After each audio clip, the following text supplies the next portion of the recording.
ہم وہ بہت ساری باتیں ایسی بائبل مقدس میں موجود ہیں جن پر ہم عمل کر کے گواہی دے سکتے ہیں. ٹھیک ہے، میں اس بات کا اقرار کرتا ہوں کہ ہم علانیہ طور پر بازاروں میں جا کے منادی نہیں کر سکتے، لیکن ہم اعمال کے وسیلے سے، کاموں کے وسیلے سے منادی کر سکتے ہیں.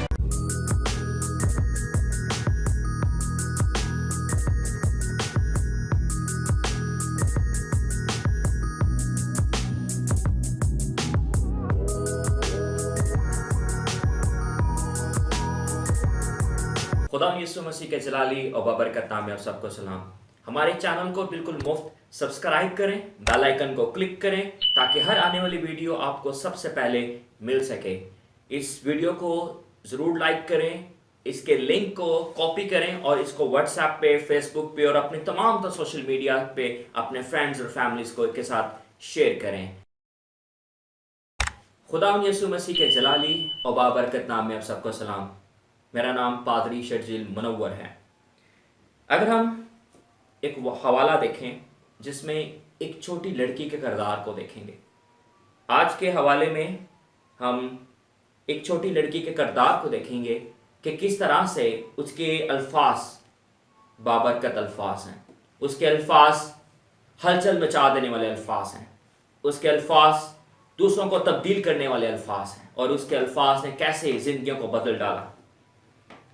اگر آپ میرے ساتھ خدا کے زندہ کلام میں سے دیکھیں، میں آپ کے لیے پڑھنا چاہتا ہوں دوسرا سلاطین اس کا 5واں باب، اس کی پہلی 5 آیات، یعنی سلاطین کی دوسری کتاب اس کا 5واں باب اور اس کی پہلی 5 آیات.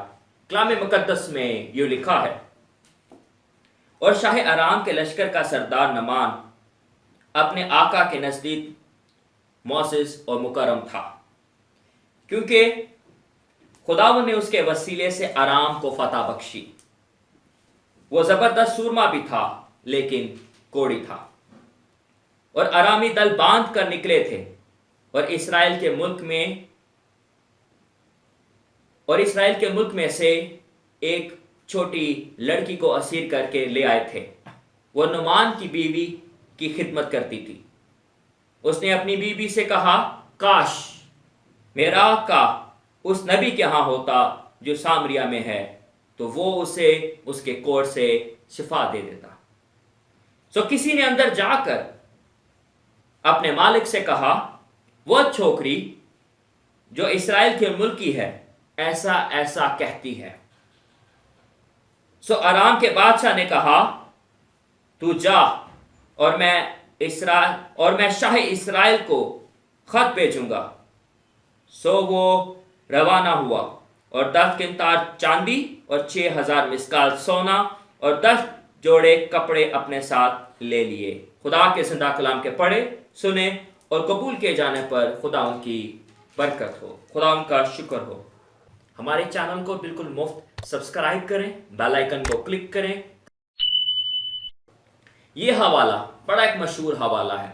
خاص طور پہ اس حوالے میں نعمان کوڑی ایک ایسا کردار ہے جو بڑا مشہور ہے. تو پہلی آیت جو ہے وہ نعمان کوڑی کا تعارف ہے. نعمان کوڑی کے بارے میں کچھ معلومات دی گئی ہیں، جو 4 خوبیاں اس کے بارے میں بتائی گئی ہیں. پہلی بات یہ ہے کہ وہ لشکر کا سردار ہے. اگر میں پہلی آیت پڑھوں تو وہاں پہ لکھا ہے: اور شاہ ارام کے لشکر کا سردار نعمان اپنے آقا کے نزدیک معزز و مکرم شخص تھا، کیونکہ خداوند نے اس کے وسیلے سے ارام کو فتح بخشی تھی. وہ زبردست سورما بھی تھا. 4 باتیں اس کے بارے میں ہیں. پہلی بات، وہ لشکر کا سردار. دوسری بات، وہ معزز اور مکرم تھا. تیسری بات کہ اس کے وسیلے سے ارام کو فتح حاصل ہوئی تھی. اور چوتھی بات جو ہم اس کی زندگی سے دیکھ سکتے ہیں کہ وہ ایک زبردست سورما تھا. 4 باتیں اس کے بارے میں جو اس کی خوبیاں ہیں. لیکن ایک ایسی بات ہے جو ایک خامی ہے، جو کہ کمزوری ہے، جو کہ بیماری ہے، جو کہ ان 4 خوبیوں پہ بھی حاوی ہے. وہ اس کا کوڑ ہے. اور لکھا ہے لیکن کوڑی تھا. یہ 2 الفاظ ہیں، صرف 2 الفاظ، لیکن یہ بڑے اہم الفاظ ہیں، کیونکہ اس کا لشکر کا سردار ہونا اس کو کوڑ سے بچا نہیں سکتا. اس کا معزز ہونا